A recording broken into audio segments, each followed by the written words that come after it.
We had the new building about a year or so ago.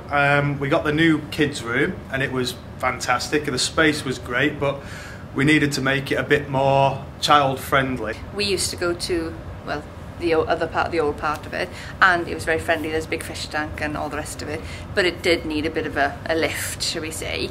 And to come over here, it was great, but initially it was all very clinical, very clean, and it does need, the staff can give you so much warmth and that's fantastic, but it also does need a little bit of input, especially for children because they're very visually orientated. We asked all the children what they'd want to see on the wall, so we've got pictures of all their sort of favourite things up on the walls. We thought, well, what we really need is a mascot, something that the kids can relate to try and make it a bit more involved in their treatment, so that they can see what's happening in a way that they can relate to. So what we did was we developed this swan, which we called him ALAC, because the Artificial Limb Centre is abbreviated to ALAC. So ALAC, Swansea, Swan, it all seemed to fit really nicely. So what we did, we made the swan out of materials which we keep in the workshop, a few googly eyes and the likes to give him a bit of personality, and then we made him an activity book to explain his stories, and hopefully that's got a lot of colouring in ideas and things, as well as some outcome measures which the children can work to in the room as well. The reaction's been fantastic. We started off by just making ALAC like this, and then the rehab engineering department thought it was such a good idea that they've made him his own little wheelchair. So again, like the children here, they'll all have a prosthetic limb and a wheelchair. The swan has also got a prosthesis and he's got a wheelchair.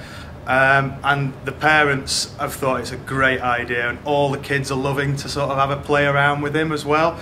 I think it's because they can relate so much to his situation. We've tried to give him a story which fits a lot of the children's bill, and they've really taken to him as a bit of an ambassador for the children in the centre.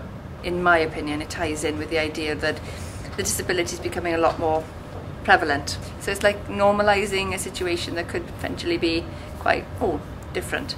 I don't know what I expected, because I had never envisaged a situation where I knew about something like this being available, because it didn't come up unless you need it, you don't know about it. And any expectations I had were kind of loose, but they're phenomenal.